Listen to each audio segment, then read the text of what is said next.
कितनी बार बताया है, मेरे तैयार होने से पहले मेरा नाश्ता तैयार हो जाना चाहिए।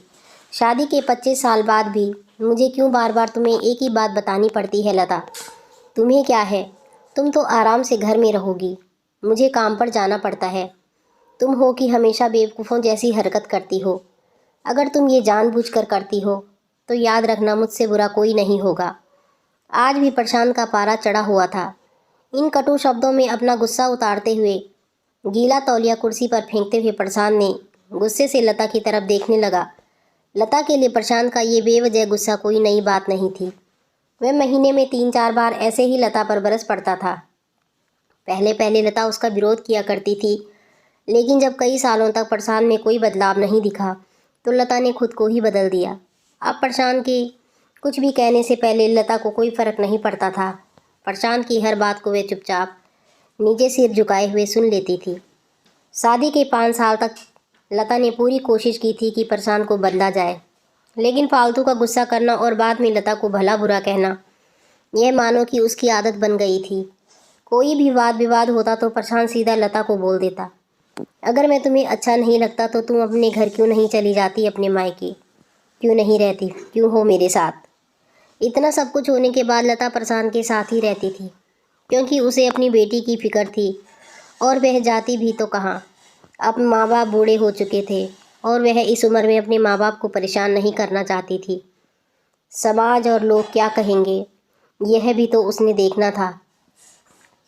वह इतनी पढ़ी लिखी भी नहीं थी कि खुद जाकर कोई नौकरी कर सके और अपना और अपनी बेटी का पालन पोषण कर सके। लता को अब अपनी फ़िक्र नहीं थी, उसको फ़िक्र थी तो अपनी शादी लायक हो रही बेटी की। लता नहीं चाहती थी कि पति पति के झगड़े की वजह से काव्या डिस्टर्ब हो। काव्या की पढ़ाई पूरी हो चुकी थी, उसके लिए अब शादी के रिश्ते आने लगे थे। कई रिश्तों को काव्या ठुकरा चुकी थी। 2-3 महीने बाद एक अच्छा रिश्ता आया। रिश्तेदारों और पहचान के लोगों ने भी लड़के के बहुत गुणगान किए थे। प्रशांत एक शाम अपनी बेटी के पास बैठकर उसे बताने लगा, काव्या बहुत अच्छा लड़का है, पढ़ा लिखा है, बड़ा घर है, बहुत अच्छी नौकरी है। ऐसे रिश्ते बार बार नहीं मिलते बेटा। इस बार मना करता। काव्या अपने पिता से ज़्यादा बात नहीं करती थी। शायद वह डरती थी कि या शायद नफ़रत करती थी, लेकिन आज वो अपनी पूरी हिम्मत इकट्ठा कर बोली, मुझे अभी शादी नहीं करनी है पापा, मैं नौकरी करना चाहती हूँ, खुद अपने पैरों पर खड़ी होना चाहती हूँ। हाँ तो उसमें क्या बड़ी बात है, मैंने लड़के से बात की है, वह तुम्हें किसी भी बात के लिए नहीं रोकेगा। तुम शादी के बाद भी नौकरी कर सकती हो, वह तुम्हें नौकरी की परमिशन दे देगा। प्रशांत ने अपनी बेटी से कहा, मेरा नौकरी करना या ना करना उसकी परमिशन पर क्यों डिपेंड करता है पापा? काव्य ने पूछा। मैं कह रहा हूँ ना कि तुम्हें किसी भी चीज़ की कमी नहीं होगी। ऐसे रिश्ते बार बार नहीं आते हैं, इसे ठुकराना मत, बहुत खुश रहोगी तुम वहाँ। प्रशांत बोला अपनी बेटी से। पापा, क्या मैं उतनी ही खुश रहूँगी जितनी मम्मी इस घर में है? काव्य ने तंज कसते हुए कहा। आज तुम्हारी जुबान कुछ ज़्यादा नहीं चल रही? प्रशांत गुस्से में आंखें बड़ी करते हुए बोला। पापा, मुझे शादी नहीं करनी है, क्योंकि शादी के बाद अगर वह लड़का आपके जैसा निकला तो मैं क्या करूँगी? मुझे आपके जैसा जीवन साथी नहीं चाहिए, जो बिना बात के मुझ पर हमेशा चिल्लाए। मुझे कुछ भी अपनी पसंद का लेना हो तो 10 बार सोचना पड़े, कहीं वह नाराज़ ना हो जाए। मेरी तबीयत कैसी भी हो उसे परवाह ना हो। रोटी थोड़ी सी मोटी बन जाए तो वह घर सर पर उठा ले। उसकी चेक बुक ना मिले तो वह भी मेरा दोस्त निकाले, और हर छोटी मोटी बात पर वह मुझे मायके जाने के लिए कहे। काव्य ने अपना दिल खाली करते हुए पापा से सब कुछ कह दिया। प्रशांत का गुस्सा 7वें आसमान पर था, लेकिन उसके मुंह से एक भी शब्द नहीं फूट रहा था। वो काव्य की बातें सुन रहा था। काव्य उतना ही बोलकर चुप नहीं रही। आज पहली बार काव्य अपने पापा के सामने कुछ बोल रही थी। पापा, आपने माँ के साथ हमेशा गलत व्यवहार किया है।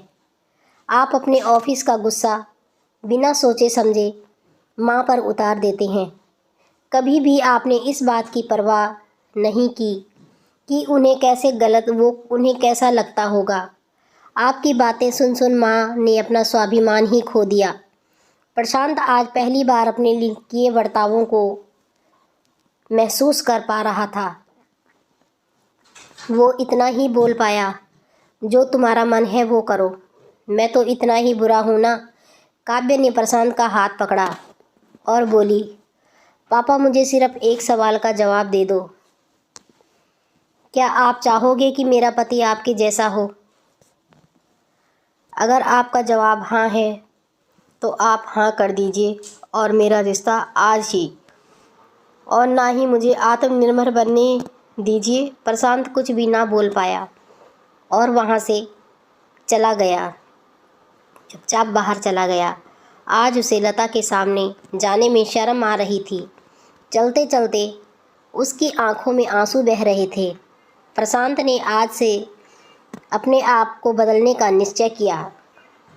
अगले दिन से लता ने अपने पति में काफ़ी बदलाव देखा। वह सोचने लगी कि जो हिम्मत काव्य ने दिखाई है, वह हिम्मत अगर मैं पहले दिखा देती तो शायद आज परिस्थिति कुछ और ही होती। अब काव्य पढ़ लिख कर अच्छी नौकरी करने लगी थी और 3 साल बाद उसके लिए एक अच्छा रिश्ता आया। और उसकी विदाई पर प्रशांत बोला, बेटा तू हमेशा खुश रहेगी क्योंकि तेरा पति तेरे बाप के जैसा नहीं होगा। प्रशांत की यह बात सुनकर काव्य की आंखों से आंसू बहने लगे। दोस्तों, अगर आपको कहानी पसंद आई हो तो वीडियो को लाइक ज़रूर कीजिएगा और कमेंट में ज़रूर बताइएगा और चैनल सब्सक्राइब ज़रूर कीजिएगा। Thank you.